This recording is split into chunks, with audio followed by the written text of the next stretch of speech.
Ceci est un livre audio autogénéré par Google. Introduction. Avec la généralisation du digital, la multiplication des terminaux connectés, l'explosion des réseaux sociaux numériques et l'avancée fulgurante des TIC, géolocalisation, réalité augmentée, etc., la production de contenu en direction du grand public s'est radicalement transformée tant dans sa forme que dans ses modes de diffusion. Les médias traditionnels, radio, presse, TV, se sont totalement dématérialisés et véhiculent désormais un nouveau rapport entre les consommateurs et les marques, le principe d'interactivité. Depuis quelques années, les individus ont pris l'habitude de sélectionner la publicité en évitant consciemment ou inconsciemment leur exposition aux messages.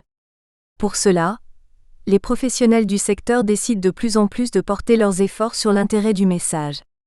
Le nouveau credo des entreprises est donc de générer du contenu de marque intéressant pour les cibles visées. Ici, les consommateurs ne sont plus un public à surprendre par un message attractif à grands coups d'achat média, mais à séduire par une proposition de contenu attirant. Certaines entreprises vont même jusqu'à s'émanciper totalement de l'achat d'espaces publicitaires pour se centrer uniquement sur la qualité du contenu. De nouveaux enjeux émergent alors pour les marques, notamment dans leur besoin de communiquer. Comment parler aux consommateurs, qui se sentent de plus en plus impliqués dans le processus d'achat? Comment intégrer dans leur communication l'instantanéité qu'offrent les nouveaux dispositifs techniques? En bref, comment réapprendre à communiquer efficacement avec ses cibles? Dans cette nouvelle dimension communicationnelle, les marques ne peuvent plus exposer exclusivement les individus à leurs messages car tout est devenu à la fois connecté et instantané. Si une communication déplaît, de nombreux consommateurs peuvent aussitôt la boycotter et la transformer en bad buzz. Ainsi, les marques ne doivent plus seulement se servir des médias comme des canaux ou des points d'ancrage permettant de prendre contact avec les consommateurs. Les stratégies de communication se doivent alors de dépasser le simple stade où ces dernières ne transmettraient qu'un message publicitaire.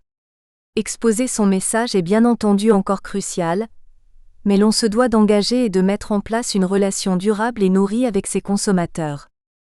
Le brand content, concept marketing pas si nouveau nous le verrons, met en lumière l'urgence que les marques ont à s'intéresser à cette façon de communiquer. Dans un environnement fortement concurrentiel où les entreprises ont de plus en plus de mal à émerger, nombreux sont les annonceurs qui souhaitent se différencier, se créer ou bien s'emparer d'un univers afin d'augmenter leur part de marché. Ce néologisme pouvant être traduit par contenu de marque, désigne des contenus conçus par une entreprise afin de communiquer. Il peut prendre la forme de fiction, de jeux, d'événements, de films, de séries et permet ainsi à l'entreprise de se tourner vers un lieu d'expression unique, son propre univers. Le recours au brand content s'est considérablement accéléré ces dernières années avec l'essor d'Internet, car pour toucher un individu saturé de messages et de contenus divers et variés, la communication doit être divertissante, utile et surtout intéressante pour pouvoir se différencier du flux d'informations journalier, devenu quasiment invisible. Contenu éditorial créé directement ou largement influencé par la marque, il se distingue du branded content où ici elle n'est qu'un partenaire ou utilise du contenu déjà existant. L'annonceur devient alors un véritable générateur de contenu, son propre éditeur en quelque sorte. Quels enjeux soulève le brand content dans la stratégie de communication d'une entreprise? Telle peut être résumée l'approche retenue dans cet ouvrage. Pour tenter de répondre à cette question centrale, il est tout d'abord souhaitable de définir ce qu'est concrètement le brand content, son utilité ainsi que son apport vis-à-vis des entreprises.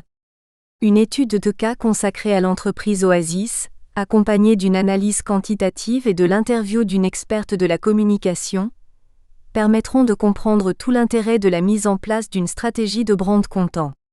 Une mise en situation des différentes solutions proposées par les auteurs constituera la seconde partie de cet ouvrage. Mais ce n'est pas tout. Le brand content lui-même est amené à évoluer ces prochaines années.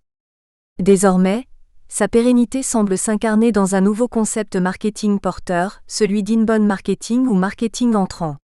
Les relations poreuses qui unissent ces deux techniques seront alors mises en évidence dans la dernière partie de cet ouvrage, en focalisant l'attention du lecteur sur les opportunités en devenir, notamment dans le cadre d'une relation commerciale de type business to business, B2B. Première partie, brand compte, un concept fort. 1. Définition. Selon le site internet de-finition-marketing.com, le brand content est défini selon les termes suivants. Le brand content désigne généralement des contenus éditoriaux, conseils, tutoriels vidéo, articles pratiques, forums, reportages, proposés sur Internet, sur des supports papier ou en TV. Le brand content peut également prendre la forme de nombreux autres contenus, vidéos, jeux, expositions, livres, etc. Le brand content est une forme de marketing de contenu. Il se définit comme du contenu généré directement par les marques, dans le cadre de la mise en place d'une stratégie de communication. Il se différencie par le fait qu'il n'appose pas sa griffe sur un contenu déjà existant comme avec le parrainage. Afin de visualiser cette distinction, nous pouvons prendre l'exemple de la marque Pepsi qui a utilisé le branded content lors de sa communication en parrainant la web-série Kaira Shopping, ou la BNP Paribas qui a intégralement développé la web-série Mes Colocs, ayant ainsi recours au brand content. Cette technique surpasse alors une simple fonction commerciale traditionnelle, venant solidifier et pérenniser la relation du consommateur à la marque, en apportant à ce dernier une expérience enrichissante et unique. Ici, les marques ont un rôle d'éditeur de contenu grâce à leurs propres fonds, certaines devenant ainsi de véritables marques médias. Considérée comme trop envahissante et présente, la publicité commerciale quant à elle, se focalise généralement sur un élément du produit ou de la marque. Elle est composée de messages courts, répétés ayant pour dessein l'achat.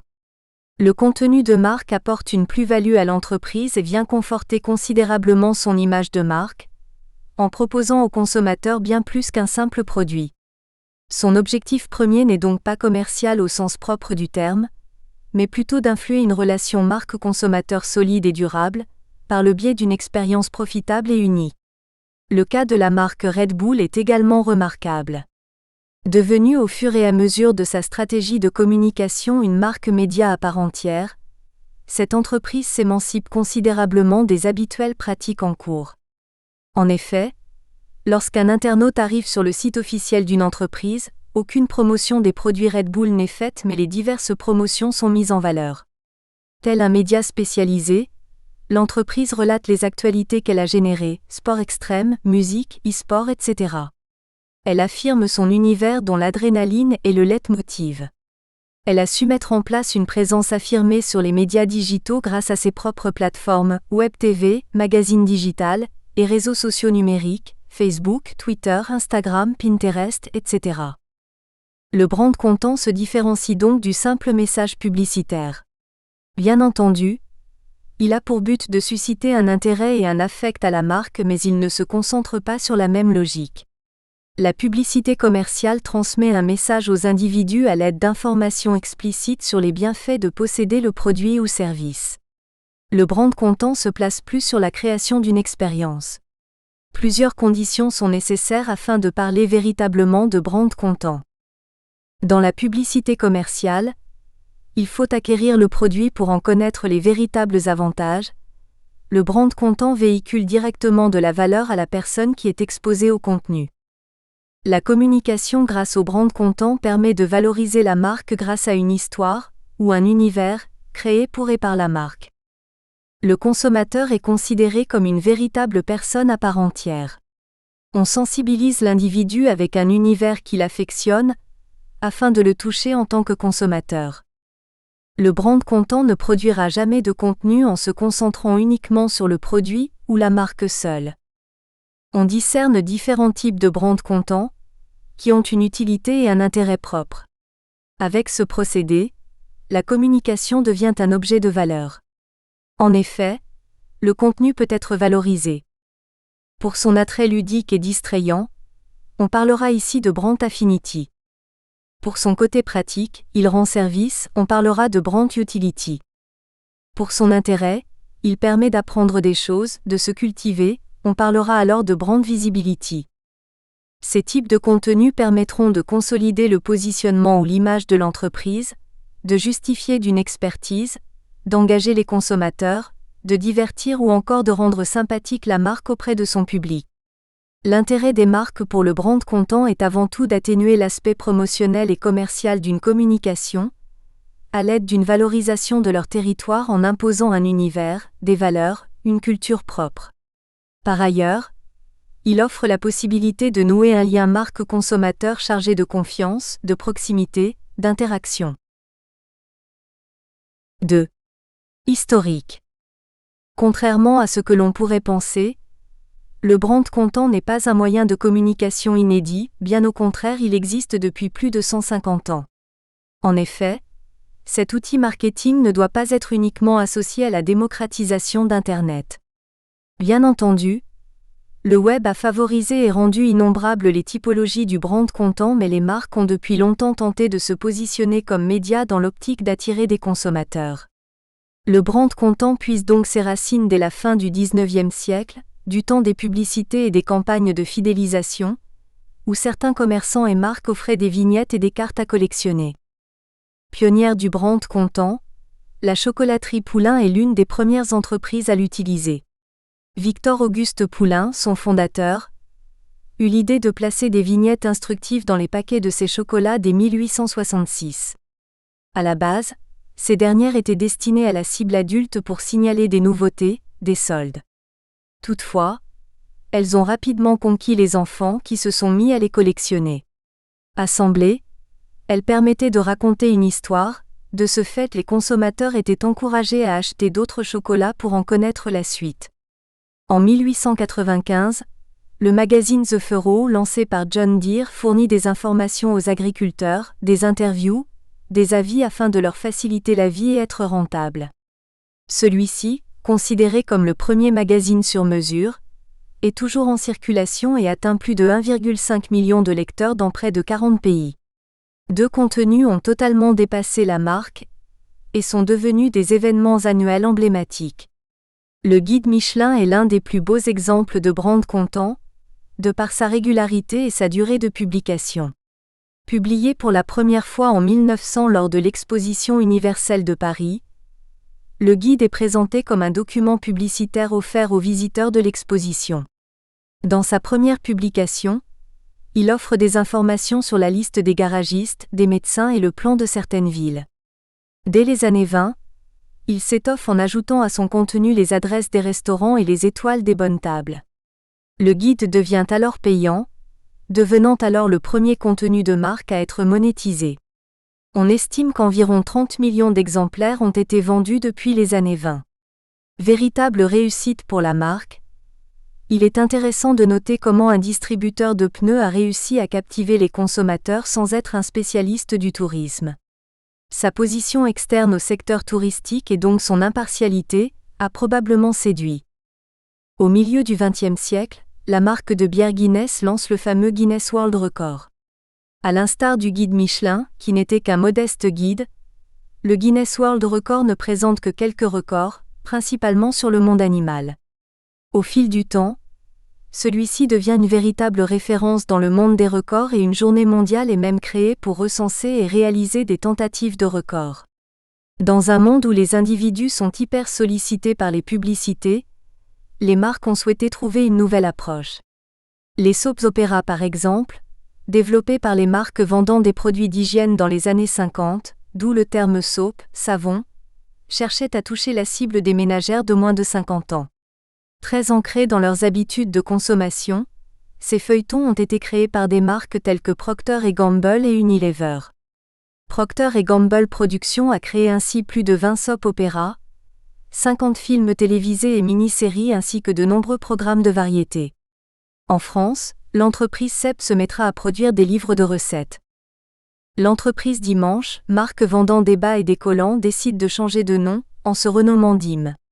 En 1965, l'ORTF diffuse l'émission Dim Dam Dom Dimanche, Dames et Dom. Ce programme diffusé une fois par mois le dimanche, réservé à la gente féminine, proposait également quelques conseils pour la cible masculine. Les vedettes de l'époque telles que France Gall, Françoise Hardy ou encore Sheila, prenaient le temps d'une émission, le poste de speakerine. Financée en majeure partie par la marque Dim, elle jouissait d'un contenu éditorial libre, comme le fait que son nom soit dans le titre de l'émission. Les enfants sont également une cible importante pour les entreprises, car ils sont extrêmement volatiles et ne se fixent généralement pas à une seule marque. Pour cela, les fabricants de jouets ont eux aussi développé du brand content. En 1981, la marque Mattel lance une nouvelle gamme de jouets, Musclor, He-Man en version originale, suite aux droits d'exploitation trop importants du personnage de Conan le Barbare. Dans le but de le faire adopter par les enfants, Mattel fournit dans chaque boîte vendue une mini-bande dessinée, relatant les aventures du personnage. S'ensuivent un dessin animé, un long métrage et une série de bandes dessinées. La marque Hasbro, concurrent historique de Mattel, décide de se calquer sur son concurrent en créant les Transformers, voitures se transformant en robots, et s'associe avec Takari, une entreprise japonaise, pour développer la série animée The Transformers. La licence a ensuite été adaptée en comic book et en une série de films par la firme Marvel. Le brand content est donc une technique permettant de fidéliser ses clients, mais les entreprises ont également compris qu'elles pouvaient valoriser leur image de marque grâce à ce procédé. Au milieu des années 90, Benetton a lancé son magazine Colors, autour des sujets de prédilection de la marque, à savoir le racisme, la lutte contre le sida, la paix dans le monde, etc. Ce magazine lui permet alors de transmettre ses messages autrement que par ses fameuses campagnes de communication provocatrices. Red Bull se place dans l'univers sportif, plus exactement celui des sports extrêmes, où l'adrénaline est le maître mot. Effectivement, la marque détient une équipe de hockey, une équipe de motocross, 2 écuries de Formule 1 et 5 clubs de football. De plus, elle s'est associée à 500 athlètes et est impliquée directement dans environ 600 manifestations sportives. On se souvient tous du plus haut saut en chute libre en 2012, où Félix Baumgartner s'élança de la stratosphère à plus de 39 376 mètres. Ce record a été financé par Red Bull. Bien plus que des contenus de marque réalisés avec parcimonie, cette entreprise est devenue une véritable marque média, avec son propre magazine, son studio photo, son studio de musique, etc. Dans les initiatives récentes, nombreuses sont les marques à s'être attelées à cette pratique. Nike et ses programmes d'entraînement et de coaching. Leroy Merlin avec le programme Cours du côté de chez vous, diffusé le soir sur TF1. Il finit même par être apprécié comme un programme télévisé traditionnel. Coca-Cola en 2012, qui a créé un live stream de 2 ours polaires suivant le match du Super Bowl en direct. Les internautes pouvaient donc observer en direct leur réaction face au match. Airbnb qui depuis 2013 propose un guide des quartiers. 21 grandes villes sont listées et découpées en quartiers. Les internautes peuvent faire des recherches thématiques pour trouver le quartier dans lequel ils souhaiteraient louer un appartement. Le brand content permet de communiquer autour des valeurs immatérielles de la marque, ou autour de son identité. Cette stratégie a su séduire également le secteur du luxe, car elle offre la possibilité de se créer un univers unique. Elle permet en outre de mettre en valeur le patrimoine historique, culturel et le rayonnement de la marque. De fait, le brand content correspond parfaitement aux attentes de ce secteur et joue continuellement sur l'émotion auprès de ses consommateurs sensibles aux rêves, au monde onirique qu'offre le luxe. Plusieurs exemples peuvent illustrer ces propos. En 2009, Dior fait appel à Marion Cotillard pour une série de courts-métrages dans l'ambiance des films du célèbre réalisateur britannique Alfred Hitchcock. En 2011, Chanel lance une web-série intitulée Inside Chanel. Cette dernière retrace l'histoire de la maison de couture à travers 15 vidéos allant de la vision de Coco Chanel selon Karl Lagerfeld, aux couleurs de Chanel, en passant par le célèbre numéro 5. En 2012, à l'occasion de ses 165 ans d'existence, Cartier se lance dans le brand content en créant un court-métrage de 3 minutes et 30 secondes. Grande première, celui-ci sera diffusé un dimanche soir sur TF1 à 1h de grande écoute, après le 20h et avant le film et au cinéma durant les spots publicitaires et bandes-annonces. Le film multiplie les références à l'histoire de Cartier et à ses produits phares. Toujours en 2012, mais avec Louis Vuitton cette fois-ci, qui réalise son court-métrage intitulé L'invitation au voyage, et un an plus tard, une suite à Venise avec cette fois-ci David Bowie comme égérie. Le brand content évolue constamment et se complexifie au même rythme que les médias. Il a pris une nouvelle dimension depuis la croissance fulgurante des réseaux sociaux numériques. Alors qu'elle distribuait son contenu directement dans son packaging, dans des publicités traditionnelles, à la radio, à la télévision, etc., la marque peut aujourd'hui compter sur ses clients devenus véritablement fans pour aimer ou partager le contenu créé. Les opportunités de partager des contenus sont devenues infinies et sont diffusées sur tous les médias, les appareils, ordinateurs, smartphones, tablettes, objets connectés, télévision, etc. 3. Typologie. L'industrie du brand content est une pratique qu'on pourrait qualifier d'industrie du prototype. Les motivations qui émanent de la création d'un contenu sont extrêmement variées. Malgré tout, il subsiste des distinctions importantes. Effectivement, elles diffèrent entre elles selon plusieurs critères. Le type de marque. Le type de cible. Le type de prestataire souhaité pour concevoir le contenu. Le type de support ambitionné.